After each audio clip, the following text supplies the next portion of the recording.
Good morning my dear students, कैसे हैं आप सभी। आज का जो हमारा टॉपिक है वह है मापन और मात्रक। कहने का मतलब मेजरमेंट एंड यूनिट्स। तो मापन और मात्रक 9, 10, 11 और 12 सभी छात्रों के लिए वेरी इंपॉर्टेंट है, मतलब कि बहुत ही ज्यादा महत्वपूर्ण है। तो आइए देखते हैं कि मापन और मात्रक क्या है। तो मापन यानी कि सबसे पहले डिस्कस करेंगे मात्रक के बारे में। मात्रक क्या है? तो मात्रक यानी कि इसको इंग्लिश में बोलते हैं यूनिट। मात्रक क्या है? तो किसी भौतिक राशि के एक निश्चित परिमाण की, यानी कि किसी भौतिक राशि के एक निश्चित परिमाण की मानक मात्रा को मात्रक कहते हैं। यानी कि कोई भौतिक राशि होगा, उसका कोई निश्चित परिमाण होगा, उसका जो मानक मान होगा वही आपका मात्रक कहलाएगा। जी हाँ। नेक्स्ट जो टॉपिक है वो है मापन। कहने का मतलब मेजरमेंट। मापन की आवश्यकता क्यों पड़ी? मापन क्या है?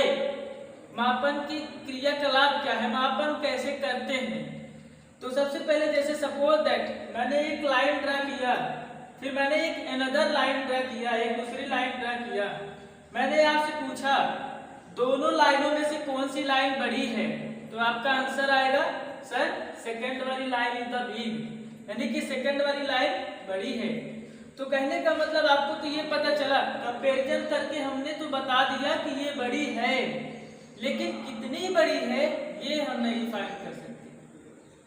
सेकंड टॉपिक मैंने मार्कर इस हाथ में लिया, इस हाथ में कुछ नहीं है, तो कौन सा हाथ ज्यादा भारी होगा? दैट ये वाला हाथ ज्यादा भारी होगा, बिकॉज क्योंकि इसमें मार्कर है। ये वाला हाथ हल्का होगा, लेकिन ये वाला हाथ कितना भारी होगा ये हम नहीं बता सकते। तो इसको बताने के लिए मापन की जरूरत पड़ी। तो मापन क्या है? मापन क्या है? तो मापन की एक इजी परिभाषा, एक सरल लैंग्वेज परिभाषा ये है कि किसी ज्ञात वस्तु के द्वारा या किसी ज्ञात राशि के द्वारा किसी अज्ञात राशि की तुलना करना ही मापन कहलाता है। या किसी ज्ञात राशि से अज्ञात राशि की तुलना करना ही मापन कहलाता है। जी हाँ।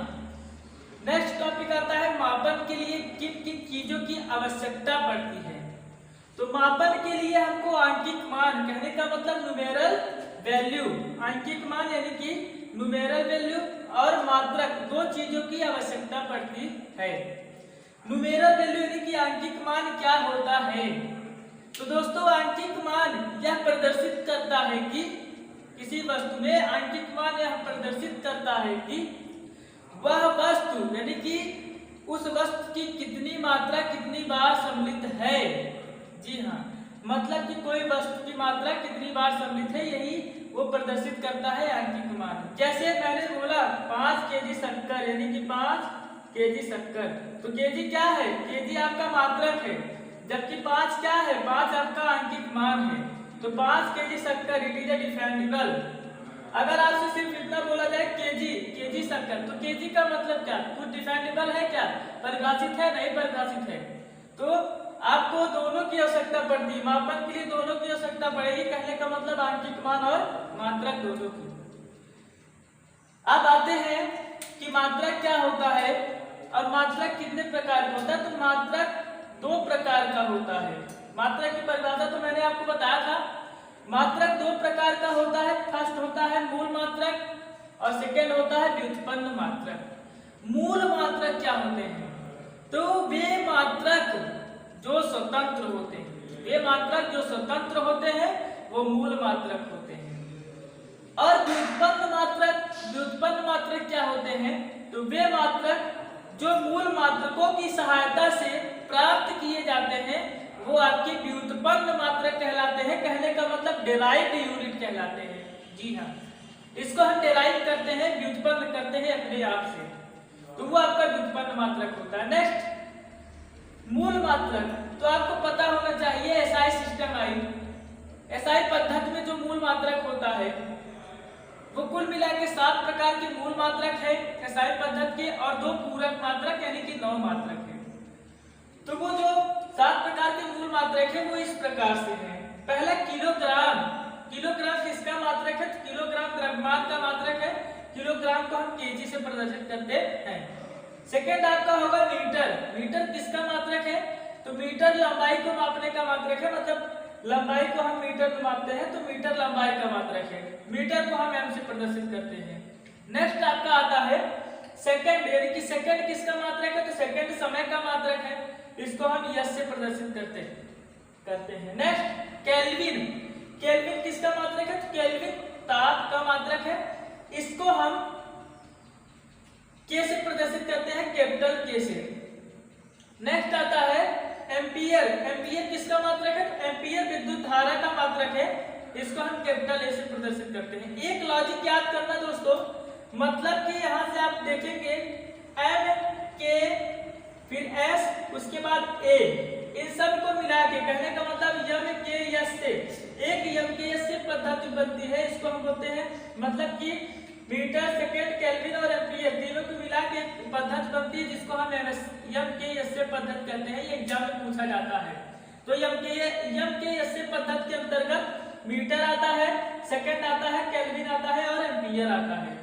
एक चीज और ध्यान रखना, मतलब कि जो लॉजिक है केल्विन ताप का मात्रक होता है, आपको डिग्री सेल्सियस पे नहीं जाना है, केल्विन पे जाना है। जी हाँ। नेक्स्ट आता है कैंडला, कैंडला किसका मात्रक है? तो कैंडला जो होता है वो ज्योति तीव्रता, कहने का मतलब इन्फ्लुएंस इंटेंसिटी का मात्रक होता है, फ्लेम का मात्रक होता है। हम दिया जलाते ना जो फ्लेम निकलता है उसकी तीव्रता कितनी है, तो उसका मात्रक होता है कैंडला। नेक्स्ट मोल, मोल किसका मात्रक है? तो मोल पदार्थ की मात्रा का मात्रक होता है, पदार्थ की मात्रा को हम मोल कहते हैं और मोल को हम MOL से प्रदर्शित करते हैं। नेक्स्ट आता है पूरक, पूरक मात्रक। तो 2 प्रकार पूरक मात्रक 2 प्रकार के होते हैं। पहला तो रेडियन होता है, दूसरा स्टेरेडियन। रेडियन जो है वो कोण का मात्रक होता है, इसको RAD रेड से प्रदर्शित करते हैं। और स्टेरेडियन जो होता है वो घनकोण का मात्रक होता है, इसको हम SR से प्रदर्शित करते हैं। तो अगला जो टॉपिक है व्युत्पन्न मात्रक मतलब डेराइव्ड यूनिट, ये क्या होते हैं? तो मैंने व्युत्पन्न मात्रक की परिभाषा आपको बताई कि मूल राशि के मात्रक से बने मात्रकों को, मूल राशि के मात्रक से बने मात्रकों को व्युत्पन्न मात्रक कहते हैं। यानी कि वे मात्रक जिनको हम मूल राशियों मतलब मूल मात्रकों के द्वारा प्राप्त करते हैं वो हमारे व्युत्पन्न मात्रक कहलाते हैं। एग्जाम्पल के तौर पे क्या होगा, एग्जाम्पल हम आपको बताते हैं। जैसे कि देखा जाए एग्जाम्पल, मैंने आपको पूछा चाल, चाल चाल का मात्रक क्या होता है, तो आपको ये पता होगा कि सर ने चाल का मात्रक पूछा तो हमको पता होना चाहिए चाल बराबर होता है क्या? चाल बराबर होता है मीटर, सॉरी चाल बराबर होता है दूरी बटा समय। क्या होता है? दूरी बटा समय। कहने का मतलब चाल क्या कहलाता है? तो एकांक समय में तय की गई दूरी को ही तो चाल कहते हैं। तो अब इसका मात्रक ज्ञात करना है तो दूरी को हम किस में मापते हैं? तो आपको पता होना चाहिए एसआई सिस्टम में दूरी को हम मीटर में मापते हैं। तो क्या लिखेंगे? मीटर लिखेंगे। समय, तो एसआई सिस्टम में समय को सेकंड से मापते हैं, तो ये क्या होगा? मतलब इसका मात्रक जो होगा सेकंड होगा। तो मीटर प्रति सेकंड जो होगा वो आपके चाल का मात्रक हो जाएगा। जी हाँ। अब जो अगला आता है, कहने का मतलब आयतन,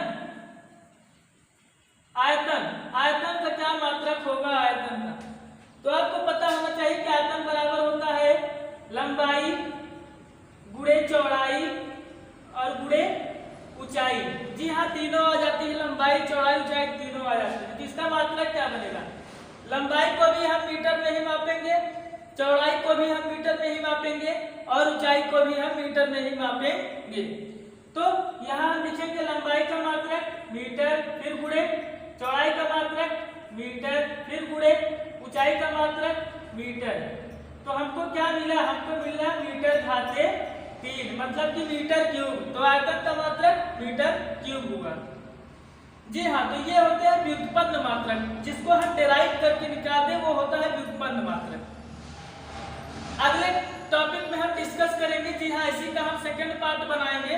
उस सेकंड पार्ट में हम सबकी डिफिनेशन, मतलब कि समय, मतलब कि सेकंड की डिफिनेशन क्या होती है, मीटर की डिफिनेशन क्या होती है, मतलब किलोग्राम की डिफिनेशन क्या होती है, और तो समस्त डिफिनेशन के बारे में डिस्कस करेंगे। अगर ये वीडियो आपको अच्छी लगी हो तो चैनल को सब्सक्राइब करना ना भूलें, और इस वीडियो को अपने दोस्तों के पास जरूर शेयर करें। वीडियो को देखने के लिए धन्यवाद। नेक्स्ट मिलेंगे अगले टॉपिक।